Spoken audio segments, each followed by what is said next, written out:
Chapitre 44. Il me ramena vers la porte extérieure du sanctuaire, du côté de l'Orient. Mais elle était fermée. Et l'Éternel me dit: cette porte sera fermée, elle ne s'ouvrira point, et personne n'y passera, car l'Éternel, le Dieu d'Israël est entré par là. Elle restera fermée. Pour ce qui concerne le prince pourra s'y asseoir, pour manger le pain devant l'Éternel, il entrera par le chemin du vestibule de la porte, et il sortira par le même chemin. Il me conduisit vers la porte du septentrion, devant la maison. Je regardai, et voici, la gloire de l'Éternel remplissait la maison de l'Éternel. Et je tombai sur ma face.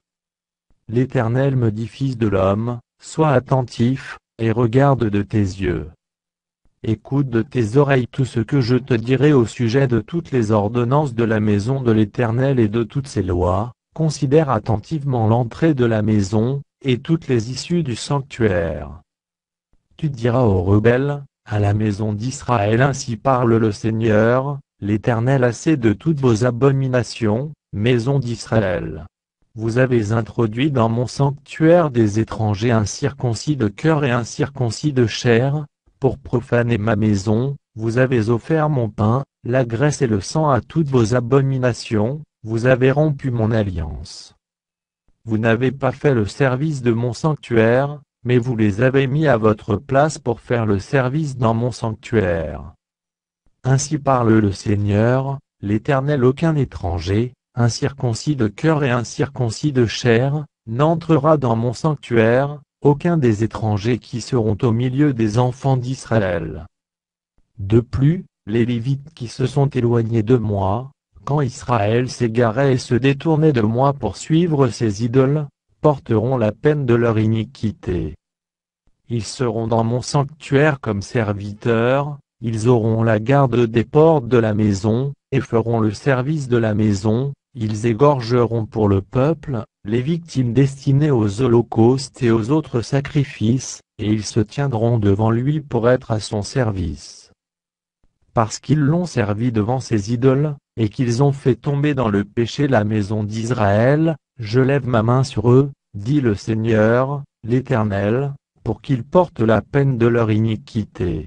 Ils ne s'approcheront pas de moi pour être à mon service dans le sacerdoce. Ils ne s'approcheront pas de mes sanctuaires, de mes lieux très saints, ils porteront la peine de leur ignominie, et des abominations qu'ils ont commises.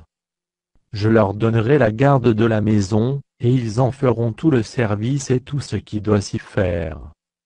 Mais les sacrificateurs, les Lévites, fils de Tsado, qui ont fait le service de mon sanctuaire, quand les enfants d'Israël s'égaraient loin de moi, ceux-là s'approcheront de moi pour me servir, et se tiendront devant moi pour m'offrir la graisse et le sang, dit le Seigneur, l'Éternel. Ils entreront dans mon sanctuaire, ils s'approcheront de ma table pour me servir, ils seront à mon service.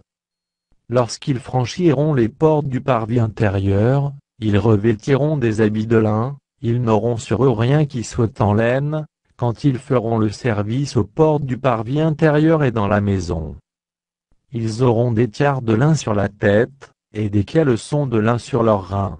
Ils ne se ceindront point de manière à exciter la sueur. Lorsqu'ils sortiront pour aller dans le parvis extérieur vers le peuple, ils ôteront les vêtements avec lesquels ils font le service, et les déposeront dans les chambres du sanctuaire, ils en mettront d'autres, afin de ne pas sanctifier le peuple par leurs vêtements. Ils ne se raseront pas la tête, et ne laisseront pas non plus croître leurs cheveux, mais ils devront couper leurs chevelures. Aucun sacrificateur ne boira du vin, lorsqu'il entrera dans le parvis intérieur. Ils ne prendront pour femme ni une veuve, ni une femme répudiée, mais ils prendront des vierges de la race de la maison d'Israël. Ils pourront aussi prendre la veuve d'un sacrificateur. Ils enseigneront à mon peuple à distinguer ce qui est saint de ce qui est profane, ils lui feront connaître la différence entre ce qui est impur et ce qui est pur.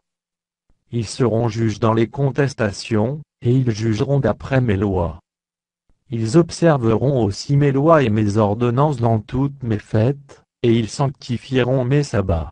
Un sacrificateur n'ira pas vers un mort, de peur de se rendre impur. Il ne pourra se rendre impur que pour un père, pour une mère, pour un fils, pour une fille, pour un frère, et pour une sœur qui n'était pas mariée.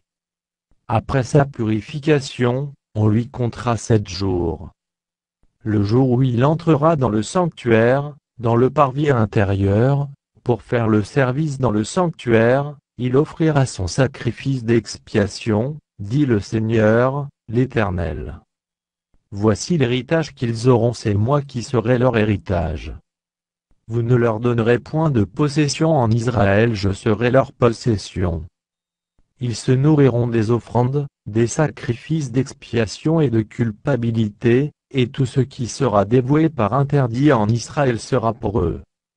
Les prémices de tous les fruits, et toutes les offrandes que vous présenterez par élévation, appartiendront au sacrificateur. Vous donnerez au sacrificateur les prémices de votre pâte, afin que la bénédiction repose sur votre maison. Les sacrificateurs ne mangeront d'aucun oiseau, et d'aucun animal mort ou déchiré.